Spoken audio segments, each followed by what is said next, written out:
The Department of Education, as we knew it, has now come to an end. Now, President Donald Trump issued the promised executive order to begin dismantling the department.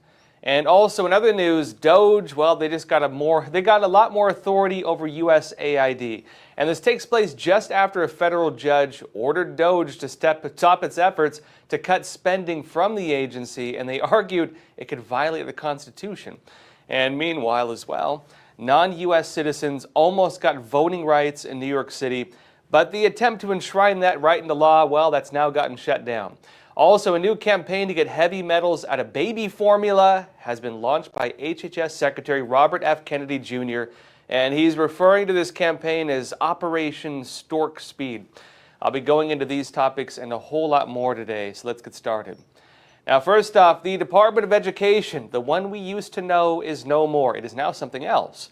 Rumors leading up to yesterday, were that Donald Trump was going to abolish the department in its entirety.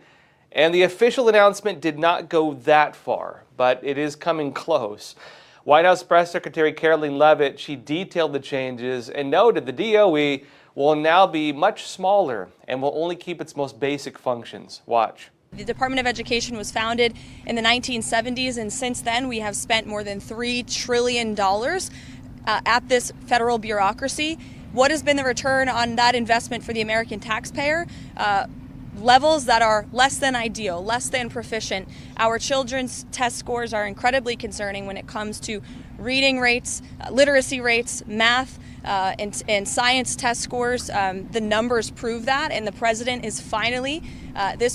is finally taking much needed action to return education to where it belongs, and that's to educators closest to students in their classrooms in their respective states. Now, she goes on to explain the Department of Education is not going away. It will live on, but in a much smaller form than what we currently know. And she notes that Trump's executive order directs the minimization of the agency. Here's a bit more on that. So the Department of Education will be much smaller than it is today. As you know, the president's executive order directed Linda McMahon to greatly minimize the agency. So when it comes to student loans and Pell Grants, those will still be run out of the Department of Education, but we don't need to be spending more than $3 trillion over the course of a few decades on a department that's clearly failing in its initial intention to educate our students. Now, the big focus is going to be moving education back to the states. Your public schools are not going anywhere. A lot of the money is really not going anywhere. The DOE will still exist, much smaller again, but it'll keep some of its critical functions, according to the White House Press Secretary, and that will include the enforcement of civil rights laws, oversight of student loans and Pell Grants. Here's more on the changes that are happening as detailed in Trump's executive order titled Improving Education Outcomes by Empowering Parents, States, and Communities. It says this, the official order from the White House, quote, unfortunately, the experiment of controlling American education through federal programs and dollars and the unaccountable bureaucracy those programs and dollar support has plainly failed our children, our teachers, and our families. And it states closing the Department of Education would provide children and their families the opportunity to escape a system that, in failing them, and it says today Americans reading the math scores that they're near historic lows. And its closure of the Department of Education would drastically improve program implementation in higher education. The Department of Education currently manages a student loan debt portfolio of more than $1.6 trillion. This means the federal student aid program is roughly the size of one of the nation's largest banks, Wells Fargo. But although Wells Fargo has more than 200,000 employees, the Department of Education has fewer than 1,500 in its Office of Federal Student Aid. The Department of Education is not a bank, and it must return bank functions to an entity equipped to serve America's students. It says the Secretary of Education shall, to the maximum extent appropriate and permitted by law, take all necessary steps to facilitate the closure of the Department of Education and return authority over education to the states and local communities while ensuring effective and uninterrupted delivery of services, programs, and benefits on which Americans rely. Now, in terms of the official executive order, Trump signed that yesterday. That was in the afternoon. He also gave a few words on the decision, including saying that he hopes the current Secretary of Education, Lena McMahon, will be the last ever Secretary of Education. Watch. Today we take a very historic action that was 45 years in the making. In a few moments, I will sign an executive order to begin eliminating the Federal Department of Education once and for all.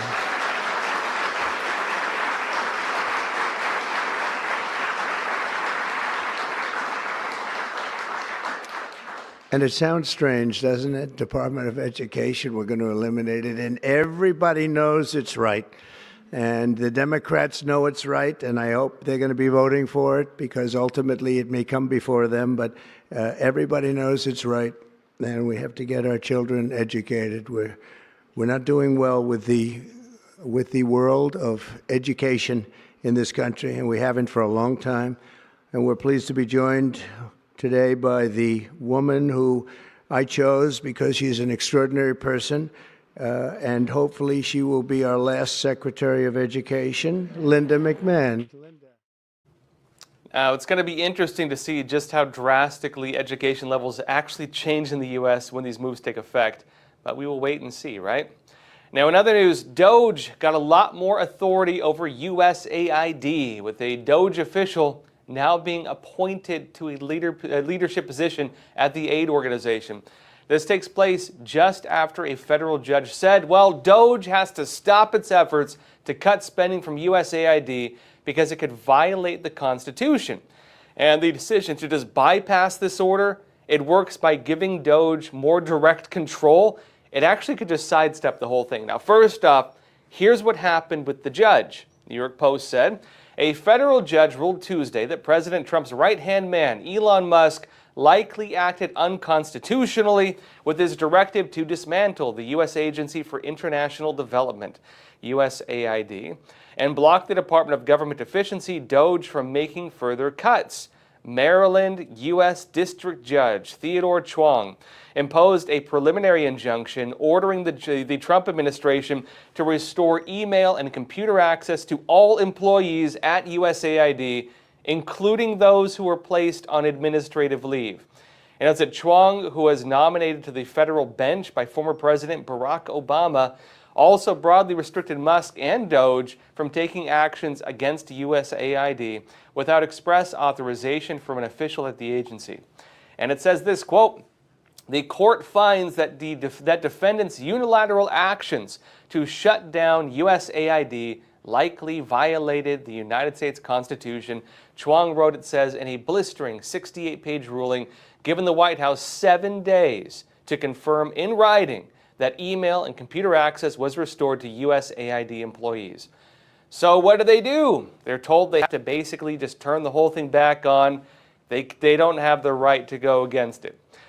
The important line in that legal ruling is that if DOGE is going to continue these actions to cut spending at USAID, then it needs, quote, express authorization from an official at the agency.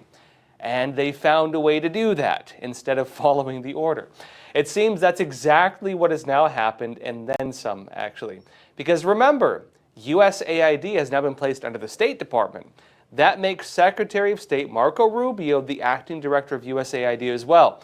And Marco Rubio has now taken some direct actions in line with the judge's order. According to an email obtained by AP, it says, a senior official at DOGE has been appointed to a top role at USAID. AP said this, a senior official at Elon Musk's Department of Government Efficiency is taking a leadership role at the U.S. Agency for International Development, according to an email obtained by the Associated Press, giving DOGE a top job at an agency that it has helped to dismantle. Jeremy Lewin, who has played a central role in DOGE's government-cutting efforts at USAID and other federal agencies, becomes at least the second DOGE lieutenant to be appointed to a top job at an agency during the Trump administration.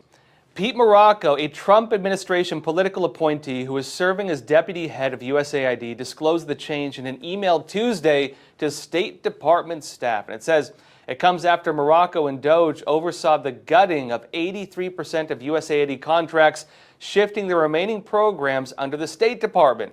Morocco said in his email that he will serve as the State Department's Director of Foreign Assistance.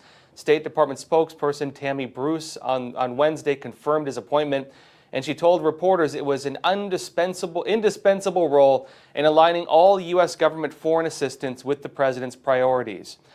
Now, further in with this, folks, again, we'll see what happens with DOGE, but also speaking of DOGE, the Department of Defense is also seeing some pretty large cuts, and this includes over 20,000 employees who are now approved to resign from the DOD. Common Defense said the Pentagon officially approved nearly 21,000 employee resignations as part of Defense Secretary Pete Hegseth's sweeping initiative to reduce the military's civilian workforce by 5 to 8%. Now, it's a significant downsizing effort aimed at trimming between 50,000 and 70,000 personnel as part of a broader campaign to improve government efficiency and operational costs, according to a senior U.S. defense official.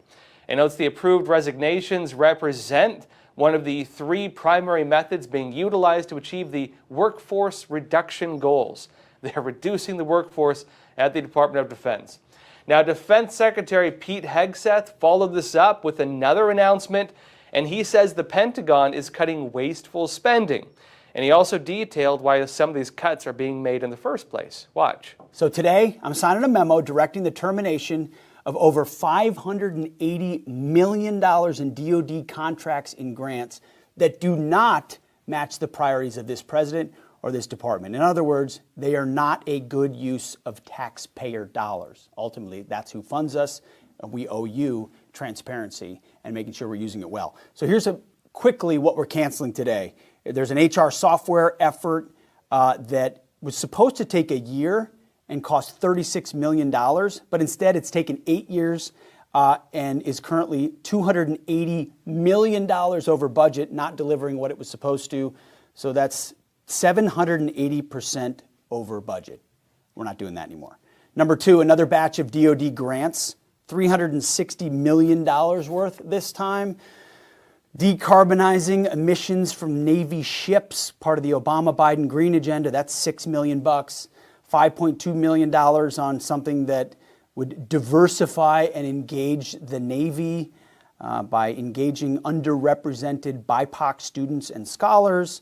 Another $9 million at a university to approach equitable AI and machine learning models. I need lethal machine learning models, not equitable machine learning models. And number 3, in our ongoing effort to cut wasteful spending on external consulting services, $30 million in contracts with Gartner and McKinsey. It's IT, purchasing, unused licenses. So when you add it all up, $580 million in DOD contracts and grants, DOGE is helping us cut today. What does that bring our total number up? Total cuts, running total, $800 million in wasteful spending canceled over the first few weeks as DOD partners with DOGE here to make sure that our warfighters have what they need by cutting the waste, fraud, and abuse. They're working hard. Now, on a side note, videos like this, they're actually becoming more common with the Trump administration. They're starting to use videos on announcements to basically bypass a legacy media. And it seems kind of like the same concept that Donald Trump had during his first term in office. He said he was using social media to speak directly with voters. And this takes out the middlemen, which, in this case is mostly the legacy media. It also means helping eliminate some issues with quotes being taken out of context, a big problem they've faced and still face, or information being twisted to fit different narratives. Now look, with the Department of Defense overall though, it appears that Trump's agenda is to make the U.S. military stronger. For example, he has new programs to build ships and so on. And recruitment efforts are also getting back on track. But the argument with the cuts, it seems to be that there is a lot of waste and unnecessary spending. They overpay for a lot of things. There are also long-running allegations the Pentagon kind of gets ripped off on a lot of contracts. So it does seem that these issues are being addressed, at least to an extent. Now look, on a different topic, the Department of Justice has now charged 3 individuals for attacks on Tesla properties Here's the official announcement. The Justice Department says this, quote, "Today, Attorney General Pam Bondi announced charges against 3 individuals responsible for the violent destruction of Tesla properties. All 3 defendants will face the full force of the law for using Molotov cocktails to set fire to Tesla cars and charging stations." And they say, quote, "The days of committing crimes without consequence have ended." That's according to Attorney General Pam Bondi, and she adds, "Let this be a warning.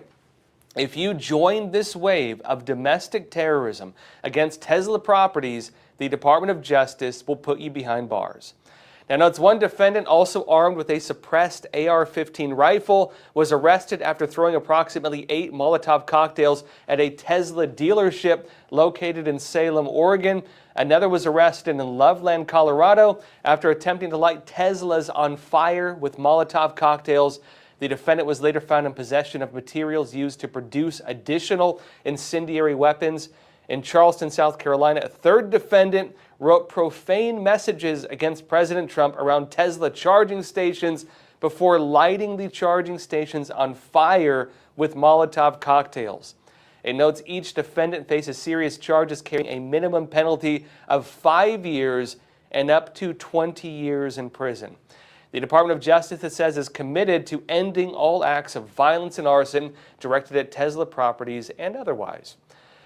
Now look, the arrests, they follow public statements as well from Attorney General Pam Bondi that the attacks are a form of domestic terrorism. And she also noted the Department of Justice will be investigating not only the people doing these things directly, but also any sources that are encouraging or funding these attacks, meaning anyone puppeteering these things, they're going to get charged as well, maybe. Also, along with this, there are growing questions over the level of support for what could be labeled as acts of domestic terrorism. A clip from Comedy Central's The Daily Show with Jordan Klepper has been making rounds online as well, where commenters are noting that in-studio audiences are actually cheering for the arson and the attacks. Here's a clip of that. Watch. And some people are not content to just scream about Elon in a high school gym. They're taking to the streets or the parking lots. Tonight, the FBI and ATF now investigating multiple cases of possible arson targeting Teslas and Cybertrucks. This dramatic video shows multiple cars in flames. Police say the attacker used Molotov cocktails. It's the latest in more than a dozen instances of arson and vandalism targeting Tesla. The same suspect shot more Teslas with a gun. Tesla Cybertrucks were set on fire in Kansas City, and earlier this month, shots fired at a Tesla dealership in Oregon. Cybertrucks on fire in Seattle. Wow, you guys like petty acts of domestic terrorism, huh? Cool. Wow. Okay. With that said, it's not clear whether the audience in that clip actually represents the majority of people. And also, look, sometimes shows like this, they encourage the audience to cheer or boo for different segments. They have the, applause light go off or something. But look, it's actually not clear if that's what took place. We don't really know. But Senator Eric Schmidt from Missouri weighed in on the incidents as well, and he noted that what's now being seen with the arson attacks and other calls for violence and so on, it's not anything new, not for the far left at least. He notes this is an unfortunate trend we've seen in the country from the far left for a very long time. And he even compares it to the Weather Underground attacks in the 1970s. That was a communist terrorist organization, the Weather Underground, that was active in the United States. Now, he said this in a series of posts. In 1971, the Weather Underground, a far-left terrorist group, actually bombed the Capitol building, planting an explosive device in a ground-floor bathroom. In 1983, another left-wing militant group called the Armed Resistance Unit detonated a bomb outside the Senate chamber. And 18 months from 1971 to 72, we had 2,500 domestic bombings, more than 5 a day. He said, but most Americans don't remember this. Why? Well, we hear everything about J6 and so on. Why don't we hear about this when the left was actually bombing the country? He says, well, because the left controls the schools, the press, the whole system of organized culture, so it's been erased from our popular memory. He said, we've seen the same thing with the Tesla attacks today. Most respectable voices on the left won't go so far as to outright endorse the violence, of course, but they'll distract, equivocate, and soft pedal it. And he gives some examples of news outlets and public figures, major ones, who are making excuses for the attacks, some encouraging them, making shows applauding them and so on. And in some cases, people who even seem to just openly endorse them. Now, folks, in other news, non-U.S. citizens almost got voting rights in New York City. But the attempt to enshrine that into law, well, it's now gotten shut down by a pretty good margin. The Big Apple's controversial law, it says, according to New York Post, allowing non-citizens to vote in city elections was struck down by the state's highest court Thursday.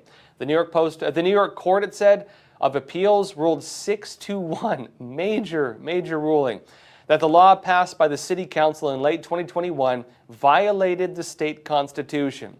Here's a quote. It says, "Whatever the future may bring, the New York Constitution as it stands today draws a firm line restricting voting to citizens." The opinion states you have to be a citizen to vote in our elections. Now, notes further in, the ruling closes the matter in the state courts and dashes hopes by many lefty city council members and advocates of the city's 800,000 green card holders getting a voice in local elections. Imagine that. 800,000 green card owners getting to vote in New York City. Now, note supporters had argued that non-citizens were here legally should be able to vote because they pay taxes and make contributions to their communities. But Republicans and other opponents viewed the law as a non-starter, especially because the Constitution appeared to clearly limit voting to U.S. citizens. Imagine that. You have to be part of the country to vote. Now, look, folks. 800,000 green card holders almost got the right to vote in New York elections. The problem you have with voting populations also is that if you have elected officials, well, they need to cater to voters. If you change the voters, you change what they represent. And when you give voting rights to people who are not American citizens, they can, any issue basically they care about will start showing up in law. Maybe they want to bring their whole family here. Well, that's a great idea. Maybe they want free houses and free cars, like many of them got. Maybe they'll vote for that. But that being said, it got shut down in New York City by a very strong degree. Again, a 6-1 vote. And look, we'll see if they keep pushing for it. There are groups across the country trying to do this very actively. They want voting rights even for illegal immigrants. But the very solid defeat of this bill could mark the end of it, at least for a while, and at least in New York City. Now, on another topic, a new campaign to get heavy metals out of baby formula. Who would want heavy metals in baby formula? And to also make sure that formula is reliable and nutritious has been launched by HHS Secretary Robert F. Kennedy Jr., and he's referring to the campaign as Operation Stork Speed. This seems to be a nod to Operation Warp Speed to fast-track the COVID vaccines during Trump's first term in office. But HHS said this in an announcement. They say, quote, "Today, under the leadership of U.S. Department of Health and Human Services Secretary Robert F. Kennedy Jr., the U.S. Food and Drug Administration, the FDA, is taking steps to enhance its efforts to ensure the ongoing quality, safety, nutritional adequacy, and resilience of the domestic infant formula supply." And it notes the FDA is announcing a set of actions and initiatives focused on infant formula, such as beginning the nutrient review process and increasing testing for heavy metals and other contaminants. The agency is also encouraging companies to develop new infant formulas and clarify opportunities to help inform consumers about formula ingredients. These enhanced FDA commitments are focused on making sure a strong supply of the sole source of nutrition for formula-fed babies and children remains available for one of our nation's most vulnerable populations. Now, this is one of the first major efforts under Kennedy and his new role in charge of the agency. And this goes right alongside his other efforts to respond to the measles outbreak in Texas. He's criticized for it. He actually even provided vaccines for it. He has a whole operation for that. And also to investigate the chronic disease epidemic, especially among children. Now, on the chronic disease epidemic, he previously announced the start of an investigation, and we should see some actions on that, when the investigation is finished. But in addition to this, RFK Jr. said he's going to work with states to get cell phones out of schools, and he also detailed some of the health impacts of electromagnetic radiation. Here's someone Fox and Friends talking about it. Watch. Cell phones also produce electromagnetic radiation, which has been shown to do neurological damage to kids when it's around them all day, and to cause cellular damage and even cancer. So, a cell phone use and social media use on the cell phone has been directly connected with depression, with poor performance in schools, with suicidal ideation, with substance abuse, and it's the other countries that have done this. The states that are doing this have found that it is a much healthier environment when kids are not using cell phones at schools. Mr. Secretary, you've talked and about the teachers loved it. I bet. Yeah, the parents do too. Now, it's been 1 month since RFK Jr. has been HHS Secretary, and we're getting a lot of changes. It seems like this is just the start of it. And on to some other news as well. Look, the IRS has also now restored the jobs of IRS whistleblowers who revealed information related to Hunter Biden. We'll be talking more about this after we come back from a quick 1-minute break. Experts agree. One of the best ways to protect against financial uncertainty is to diversify your portfolio. Learn how physical gold and silver can secure your retirement funds from today's economic challenges. With a gold IRA from American Hartford Gold, you can safeguard your wealth with no penalties or taxes when you transfer your current qualifying retirement accounts. Call now and our precious metals specialists will send you a free information kit, no cost or obligation. American Hartford Gold, a trusted industry leader with an A+ from the Better Business Bureau, has a 5-star rating from thousands of happy clients. Whether you are getting physical precious metals in a gold IRA or delivered to your doorstep, we offer only the highest quality gold and silver. For your peace of mind, we also offer a no-fee buyback commitment, a low-price guarantee, along with free shipping and free insurance. So don't wait. Call the number on your screen today and secure your financial future.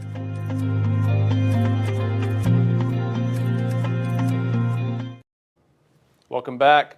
The IRS has now restored the jobs of a couple IRS whistleblowers who were talking about Hunter Biden. Now, look, the agency said in a release that the whistleblowers had been wrongfully targeted for their actions. And the U.S. Department of Treasury said this in an announcement.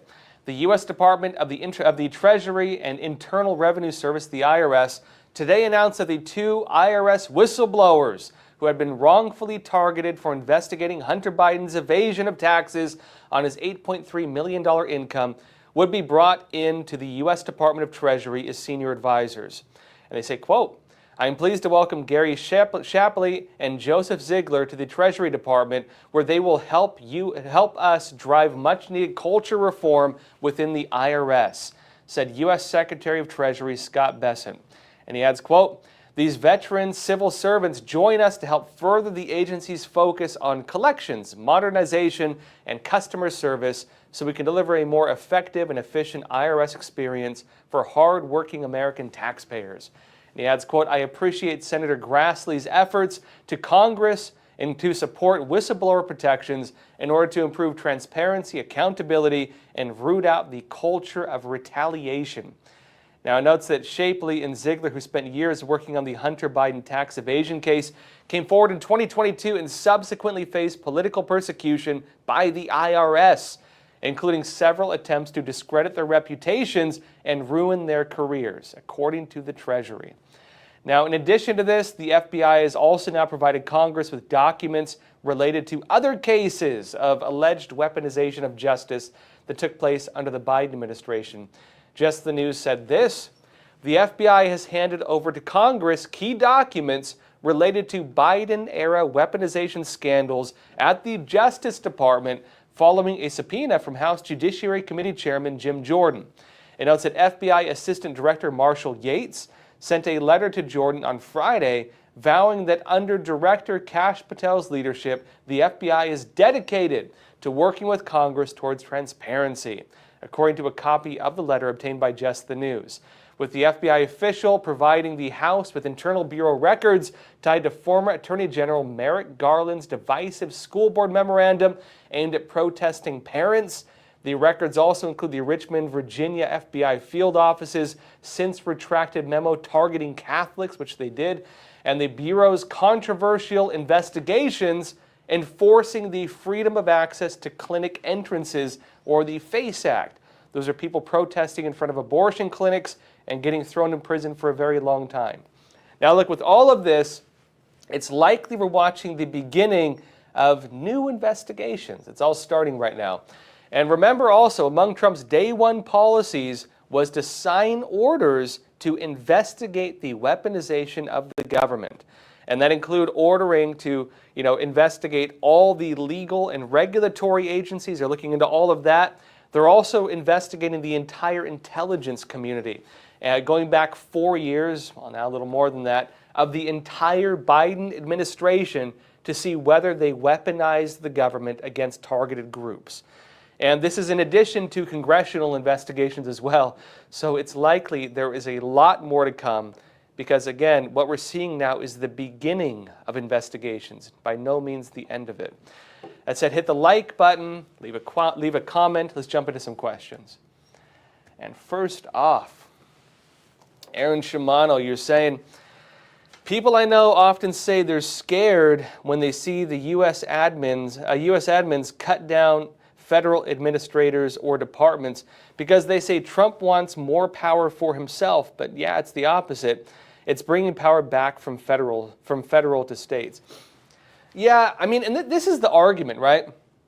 On one side, they say Trump is slashing government and he's slashing payments and slashing everything. On the other side, they say that he's trying to empower himself and that he's Hitler or whatever else. If you wanted power, you would create more power.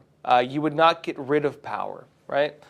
So if you wanted more authority, you would generate more authority, not get rid of authority.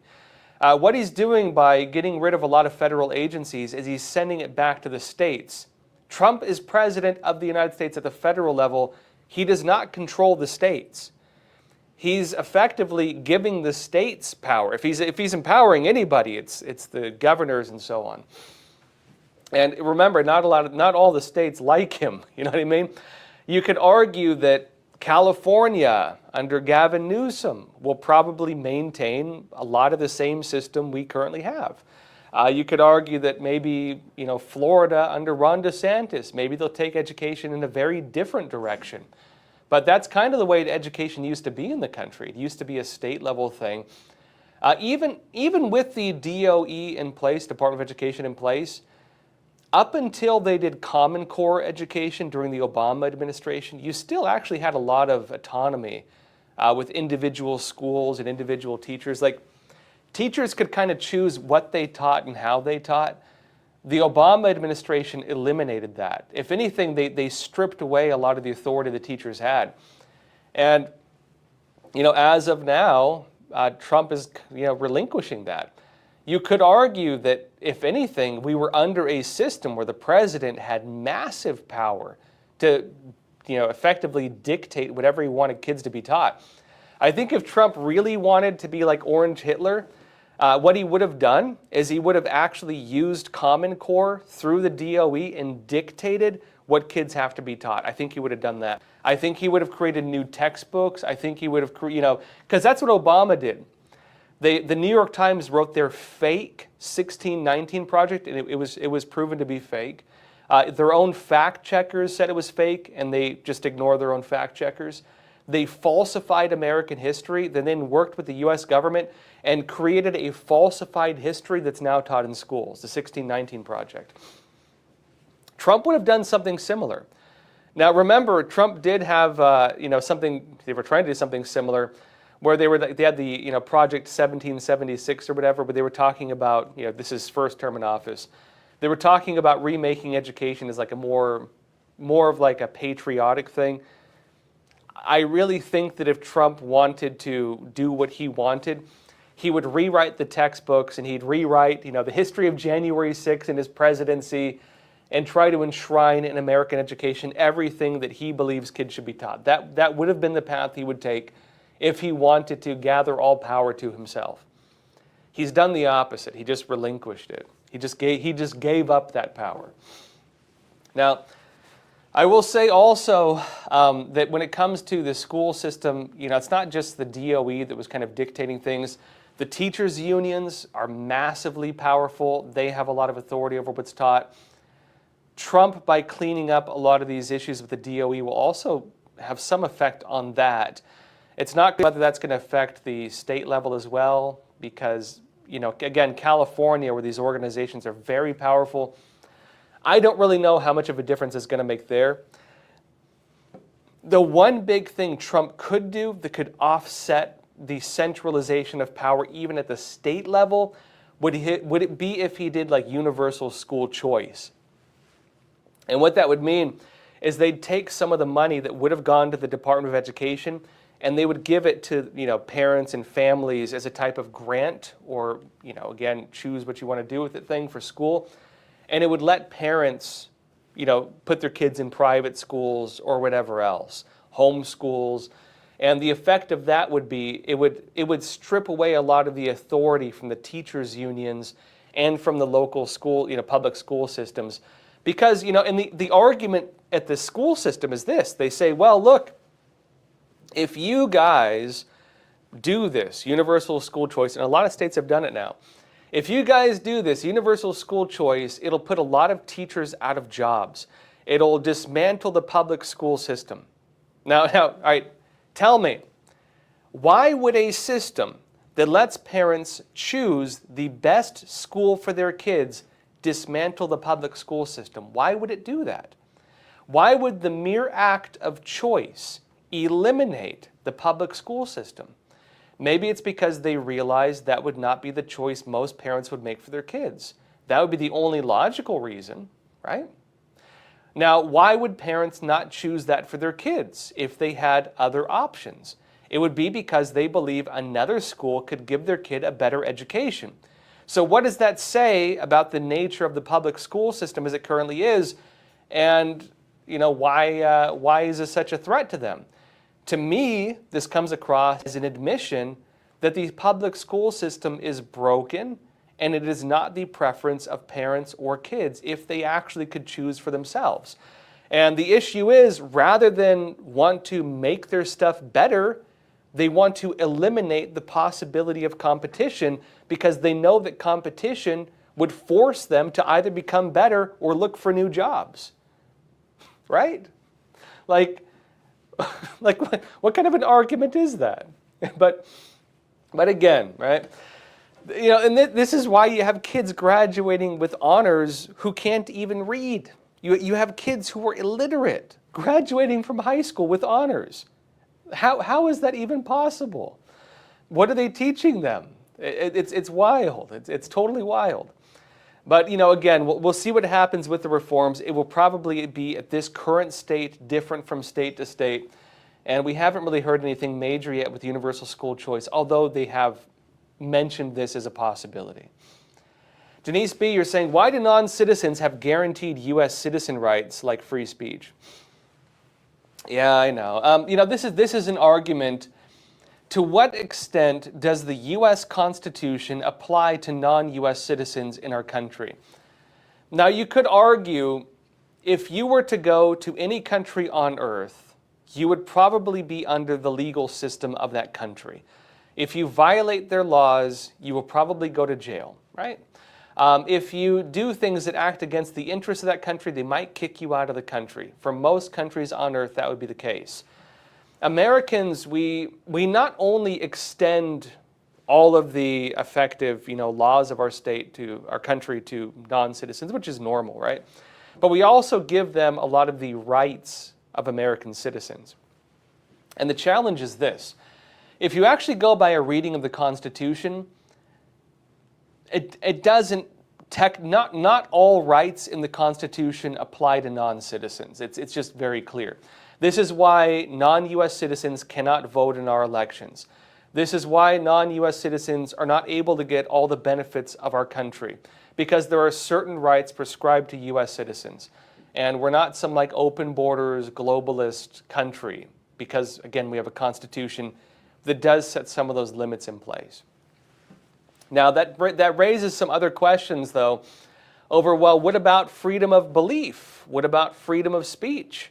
What happens if they come here and they want to protest for, you know, Gaza at American colleges and, hey, freedom of assembly, freedom of speech, for American citizens, does that not apply to people from like Palestine or whatever else, or from Turkey, or I don't know, some China or something like that, right? Should they have the ability to speak out against our government? Should they have the ability to criticize our government? Should they have the ability to create movements and organize protests and to shut down schools and lock people out of their buildings and to deny access to key facilities because, hey, freedom of assembly? Do we give them those rights? What about Second Amendment rights? Can they own guns? Should we let every non-U.S. citizen apply for firearms licenses and so on? Should we let them do that? Well, I don't know. That's a good question, right? That's where we're kind of at with the debate on this.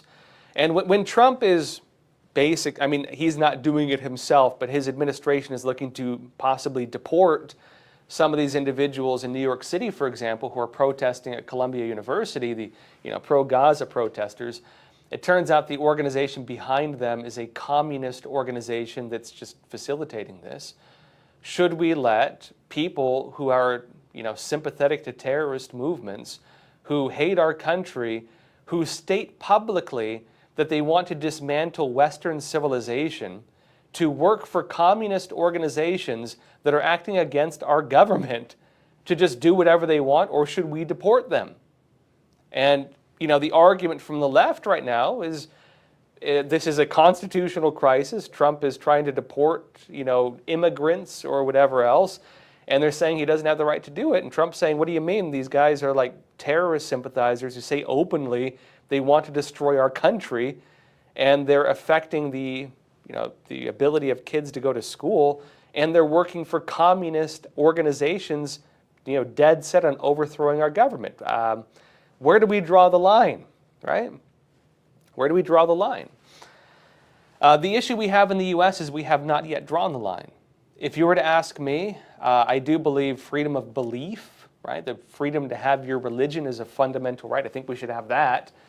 Freedom of speech, I'm a pretty strong believer in freedom of speech. I think it's pretty strong, but I'm also aware of some of the problems with it, where you have like the CCP, for example, coming here, and they'll create media organizations or fake influencers or pay people to do things that go against our country. I think there should be some limits on like foreign influence.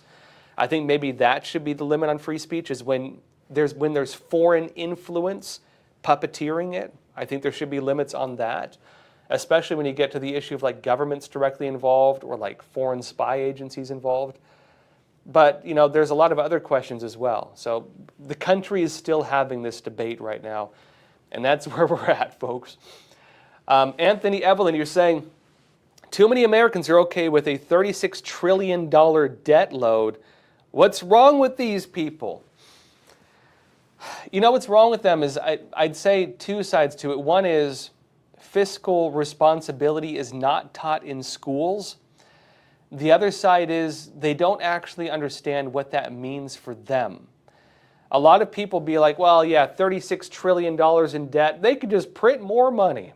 They could just print more money. $36 trillion in debt. Well, geez, why don't they just take out another credit card and pay the debt? That's what I do every 2 months. Geez. $36 trillion in debt. Why don't they just go on welfare? That's what I've been doing. Right? There are people who don't really understand how money works. And so, I mean, look, folks, look at the literacy rates of graduates from high school right now.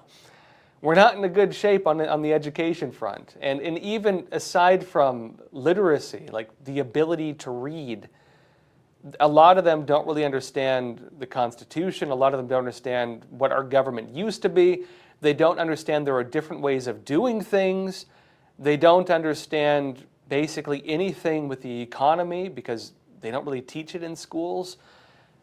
You're dealing with people who have no idea what this stuff means. You ever see that Simpsons episode where it's become a meme, and you have these people inside and Bart holds a sign against the window, telling them something, and this guy comes to him, he's like, those people would be very offended if they could read. It's like that. They'd be very offended if they could read. They'd be very offended if they understood what the actual implications of this are, but the problem is they don't. And yeah, that's the challenge. And I mean, look, on the other side of it too, the ivory tower is not looking so hot either. You have this kind of ivory tower mentality, the Ivy League kids and so on, the educated class, and they're kind of morons. I'm sorry to be blunt, a lot of them are morons. And they think the rest of the country is stupid. And so you have a lot of the mainstream media and a lot of the big organizations who think that they have the right to dictate all of these things for the average person. The problem is a lot of them have been educated basically in like a communist education system. Look at what they're being taught in schools. You know, it's one thing to have an education. It's another thing to have a good education. And I would argue a lot of these people are educated, but they're not getting good educations. They're getting really bad educations. They're being taught to hate our country.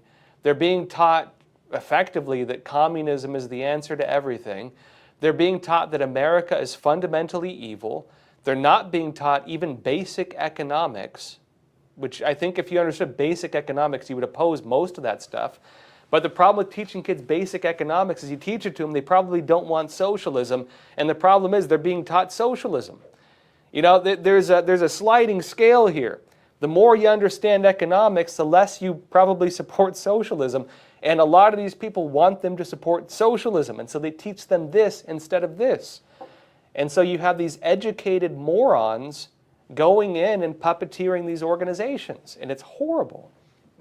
And so I think that's what we're facing right now. Either nefarious actors or people who don't understand how any of this stuff works. And so when they hear $36 trillion in debt, it's like whoosh, you know, right over their heads. And when they hear, hey, we're spending about as much money on interest as we are our entire defense budget, they're like, oh, interesting. Well, I don't like military anyways, you know what I mean? And then you tell them, look, if it keeps going like this, every tax dollar we collect will go towards nothing other than funding debt, other than paying interest on debt. If we go on like this for another few years and we don't do something about it, it will destroy our country. And they're like, well, America is fundamentally evil and we don't want it anyways. You know, a lot of them actually believe this. And so I think that's where they're at. In terms of a lot of the people who, you know, pull the levers on this stuff, I think it's horrible. And again, it comes down to education. I think it does come down to education, and I think we're watching the failures of the education system readily at play, and also the politicization of the education system, which has taught people to not understand how money works, to not understand how debt works, to hate our country, and to effectively want to, you know, change it into something totally different without knowing any of the history of what has happened when anybody has tried any of those other things, like communism, which has killed close to, again, low estimate 100 million people, mid-level estimate about 150 million people since it's been tried. Genocide in almost every country it's ever been used on. And failed economies just about everywhere else, right? But they don't know any of that. That's the problem. Or they've been taught to think it's okay. Anthony Evelyn, you're saying, too many Americans are okay with the 36 trillion, oh, sorry, I read that. Jeber Machel Hagos Burrow, you're saying, Joshua, education is the main character for the future. That is true. Education is what creates the future citizens, right? Education is what creates the future leaders. Education is what creates the future innovators and business people. What you teach kids is it's the seed you plant that will grow into who they become. And was it Joseph Stalin who talked about how, you know, you give him one generation of kids and he'll dominate the system for, you know, years to come, right? There are people who, for nefarious purpose, want to manipulate what is being taught through the education system because they understand everything you do is directed by the information you've been exposed to, right? If you want to change a system, you just need to change the narratives that inform the people about that system. If you want to turn people against somebody, You just need to propagandize them to make them hate that person. People for some reason think that we're past that as a civilization. We're not. We're really not. I mean, how many genocides have we watched where information campaigns, propaganda, or bad education made it so that people viewed another group of people, whether it's a race or a class or your landlord or somebody wearing glasses like in Cambodia, was deemed to be the enemy class, and it began with hatred and then eventually moved towards full-on genocide, absolute violence. How many times have we experienced that? Why are we still doing it? Look at the propaganda you have in this country right now. Look at the propaganda against white people. Look at the violence you've seen against people who've been propagandized with it, brainwashed by it, who are filled with hate and act in violence. There's a lot of people like that. Because again, we've done the exact same thing that human civilization has done over and over and over again, and we haven't learned anything from it. Look at the people firebombing Teslas right now. It's like, you ever see that meme where like they take the chip out of the person's robot head and they just put a new one in? I think they took the domestic terrorism is bad chip out and put the domestic terrorism is good chip in. And this like foaming at the mouth person is just mad about something else now, right? Here's your new narrative to be angry about. Go out and do as we say, right? And again, people think it's their own thoughts. They don't realize they're being propagandized. They don't realize that there are people trying to make them do what they're doing. They believe that they have free will, but they're serving the interests of another, is what you're watching. Anyways, yeah, education, right? Comes down to education. Science Chick 72, you're saying DOI and HUD are working on a project to make affordable housing using federal lands. This is a big one, right? Mixed feelings on this depending on where and how implemented. Yeah, so a lot of, how do you define a slave? What is the definition of a slave? It is somebody who is not able to receive the fruits of their labor. You work, and the results of your labor are taken by somebody else. Now, when we think slaves, we think, American slavery, we think, Africans being brought here and picking cotton and so on. We think that. We don't think about, in Europe they would talk about serfdom. For example, under like Tsarist Russia, the serfs, right? People who are the peasant class, and they effectively have to hand over whatever the local lord says they have to. If you talk about slavery in ancient, Japan, for example, they'd have to have rice farmers. A certain amount of their rice would be taken by the local officials. Sometimes they'd take so much that the people could barely survive. Everything, the fruits of your labor are taken, with the exception of the most base means you need for survival. That is no different from slavery. The nature of slavery, as we understood it in the U.S., where you have people who are brought here and they work the fields and the fruits of their labor are taken and they're given only the means for their base survival, is not that much different from serfdom. Is not that much different from what you had under the Spanish system, even in Mexico and so on, where you had your local lord control the land and basically managed all the peasants, right? The difference, maybe you could say, is that they had some basic freedoms. They could have their religion, and they could choose who they married. Their kids weren't taken from them and sold. There was small degrees of difference between a serf and a slave. What do we have now? What do we have now? You work 2 jobs, and you barely scrape by. And why is that? Well, you pay money to go to school. You're put into a debt system many times. You're paying off school debt for the rest of your life. You earn, let's say, $2,000 a month.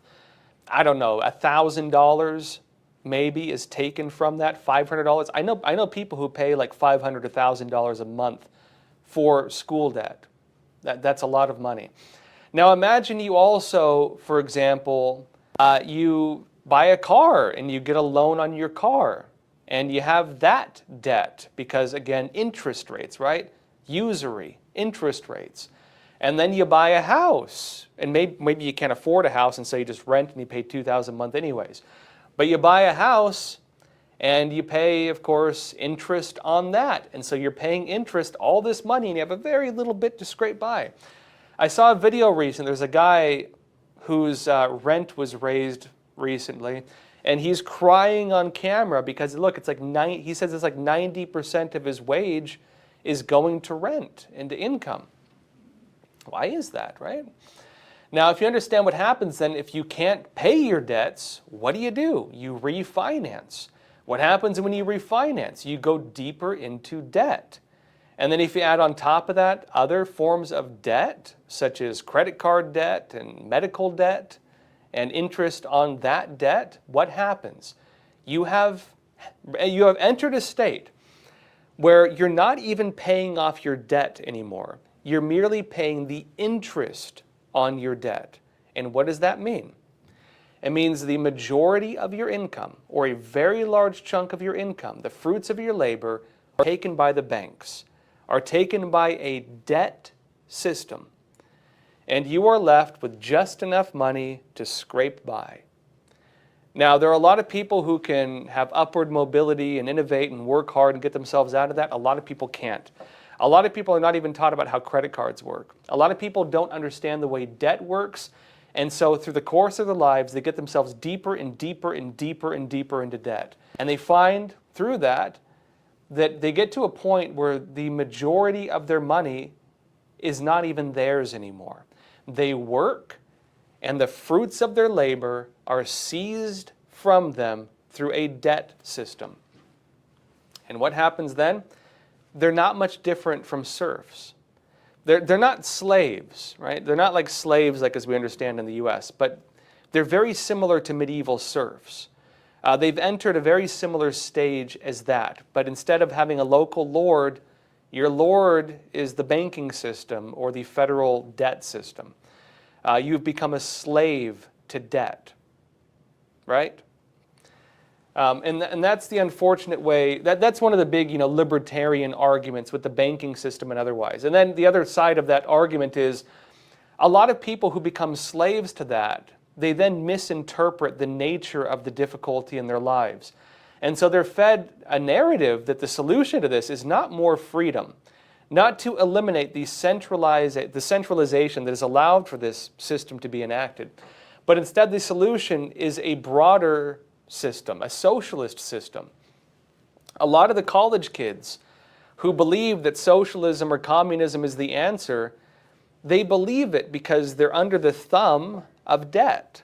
They believe it because they don't understand the nature of the banking system or the debt system or all the financial system and the way that it works and the way that it has manufactured this problem. They don't understand the nature of the squeezing of resources through regulations and red tape and the federalization of land and so on. They don't understand any of that. And so they merely understand the most direct experience, which is what they're facing, which is I can't afford to live. Right? That's what they experience. They experience I have no hope of getting myself out of this very difficult situation. And so they look at the narratives being fed to them as an extension of the very same organizations that have created this serfdom, right? I want to read a great book on this. Read F.A. Hayek's book, Road to Serfdom. Road to Serfdom by F.A. Hayek. It talks about this. It's a great book, by the way. And so what happens? The media system, all of this, tied in ironically with the exact same mega corporations that run this whole thing, tell kids the solution is socialism.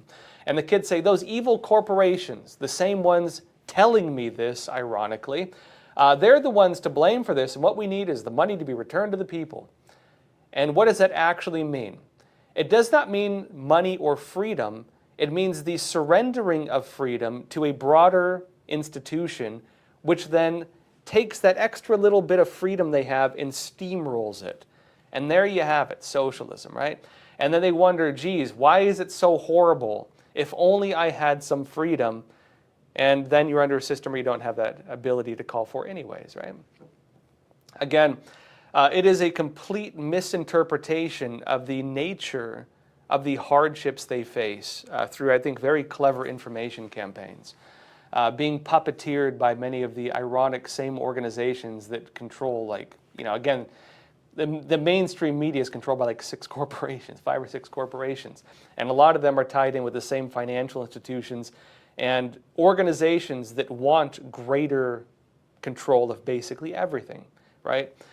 And so when you get down to the land argument, which is where this question started from, when you get down to the issue of land, what happens when you have a deregulation movement, a defederalization movement, a government control of land movement? It means that you allow people to buy this stuff. It means that you eliminate the constraints that have been artificially placed on the system to manufacture finite resources for which we have to struggle over. The nature of finite resource is that it increases the cost. The increased costs mean you have to buy things you cannot afford. And the buying of things you cannot afford means you go into debt. As soon as you remove those barriers, you make it so the costs plummet. That damages deeply the interests of the debt system. That damages deeply the interests of the banking system, the interests of a lot of the investment system, the interests of a lot of the organizations that want you in debt. And they don't want that, right? And so for the average person, you remove that, hey, I can afford a house now. Hey, I don't have to go in, $200,000 into debt, probably more than that, to get a loan, to get a bank loan. Hey, geez, it looks like I have other options for school suddenly because they've, eliminated maybe some of the federal loan systems. Wow, I can go to school. What does that mean? It means that once you eliminate some of these debt systems, that businesses and schools and homes, they need to basically reflect what people can afford. Because if people can't afford it, they just don't buy it. And that kind of overturns a lot of the financial system, but the financial system, I think, has a lot of problems with it. And those of you curious, yes, Karl Marx did have centralized banking as part of communism. And, because a lot of communists think, well, communism would get rid of this. No, it doesn't. Karl Marx was an advocate for centralized banking, which I believe is one of the big things that benefits from this and runs it and gets off very well with it. But again, if you were to ask me about federal land, I would interpret that as a form of red tape that assists in the squeezing of a finite resource in order to raise costs. And the raising of costs has a lot of special interest intertwined with it. I do believe in some national parks. I wouldn't want to see like Walt, Disney Corporation buy up the Grand Canyon. You know what I mean? Like, I'd rather have that be preserved. I wouldn't want to see the redwood forest get clear cut for the sake of some, big lumber company. I would like my grandkids and my great-grandkids to be able to visit these places and enjoy them. There's certain things I do not want to see get bulldozed and turned into something else, right? But I do think there are limits to the amount of control over land, which I think is where this argument is. Let's see here. Last question, Ashley from California. You're saying, Josh, what is this about the CCP leader losing control of the military? All right, that's a big one. Okay, so I think I mentioned in passing, probably not for a while now, there's a lot of power struggles in China. Xi Jinping, technically, you might remember they had this big story that Xi Jinping was getting rid of term limits, he was running for an extra term. There are not real elections in China. It's a communist dictatorship under the CCP. But there are divisions of power, and they're controlled by different factions. Xi Jinping was purging a lot of the other factions. He was kind of waging war against them. And I'm not saying the other ones are good either. Some of the other factions are worse than him, right? Like the Jiang faction, Jiang's been dead now, they were worse than Xi Jinping. They were worse. And so it's not like it's good guy against bad guy. It's like bad guy against really bad guy. You know what I mean? There are some that are leaning in different directions, and there are some that just don't like Xi Jinping. Now, one of the big things is like they have the People's Armed Police. This is not military, but you could call them paramilitary. They're controlled by one of these divisions of power. The overseas organizations, like the spy organizations, the ones that run the overseas, like the secret police stations, for example, that'd be like the Ministry of Public Affairs, the MPA. That would be under one faction, and so all the overseas agents and special agents would be under a faction. The control of like their equivalent of like the FBI and CIA, the MSS, Ministry of State Security, that would be under a faction. The military is also under a faction. And Xi Jinping does not control that. He does not control that. And right now what's happening is he's been trying to purge it. Some of the key figures in the Chinese military launched a counter-purge, and they're getting rid of the people who are loyal to Xi Jinping. And that's a pretty big deal for the CCP because if your military turns against you, you risk having a coup d'etat. And I don't know if they're there yet, but Xi Jinping is battling right now with his military. Something you don't hear a lot about, actually. So it's interesting. I actually knew about this. But it's one of the big struggles taking place inside China right now. And it goes to my point, what I've been saying. The CCP is becoming very aggressive on the international front, propaganda, special agents. They're kind of pulling all their cards right now. They're attacking us, as I've repeatedly mentioned. I won't keep drumming on that, but they're attacking us, right? Epic times. We just found out that they had, what was it, like a dozen people got indicted for hacking us. Literally, they're coming after us, and a lot of other things like that. I mentioned they're going after Shen Yun as well, right? Shen Yun Performing Arts, like this New York-based performing arts company. The CCP is targeting them. The CCP on the external front looks very powerful because they're pulling a lot of their cards, but they're actually not very powerful. This is not a sign of strength, it's a sign of weakness. Internally, they're facing economic problems, social unrest. They're facing, again, the military itself having a battle with Xi, and now managing to actually purge some of the loyalists to Xi Jinping, meaning the military is kind of winning against Xi Jinping to an extent, at least on the political front. And not to mention, the economic side of all of this, where the tariff wars could really damage the Chinese Communist Party.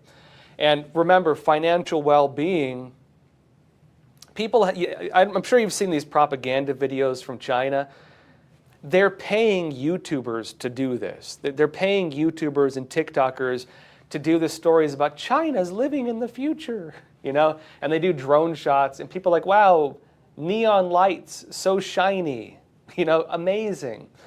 They don't understand that, on the ground, it's like absolute dystopia. They don't understand it's literally that meme where you have communism and it's the boot stepping on somebody, and then you have like democratic socialism and it's a boot stepping on somebody, but with rainbows and sparkles. The CCP is the boot stepping on people, but it's like neon lights. You know what I mean? It's like shiny rainbow neon lights, but it's the same exact thing. But you have a lot of people who are like, wow, shiny lights. It must be great. That's about as far as their brains go. But yeah, right now the CCP is not in a good state. They're very weak right now. And if on the other side of all of this, Trump takes action against the overseas networks, that's the majority of their international power. You take that out, the CCP is toothless. Even their military doesn't support Xi. You crush the external power centers, they're toothless. And then if also you do trade actions against them, a lot of the support the CCP still maintains within China is because of money. It's people's pensions and so on. You take that out, the CCP is cooked. They're done for. And so they're very weak right now, even though they're trying to appear strong, and they're doing a lot of propaganda campaigns for that. That said, folks, happy Friday. Enjoy your weekend. I'll see you again Monday, 10:30 a.m. Eastern Time. Also, don't forget, we have a new show. It's called Prime Time. That airs tonight, 8 o'clock p.m. Eastern Time. You can watch that, I believe, on Epic TV, but also it's on ntd.com. So check that out as well. EpicTV.com, again, check it out as well. The show is called Prime Time. That's myself, Roman Balmakov from Facts Matter, Tiffany Meyer from NTD, Cindy, and Chris Bob. It's a great program. It's a little more like, just kind of, it's like us after hours having conversations about the news. If you haven't seen it yet, be sure to check it out. That said, folks, thank you so much for being here. Please share this episode, helps get the word out. And as always, please take care of yourselves, stay informed, and stay free.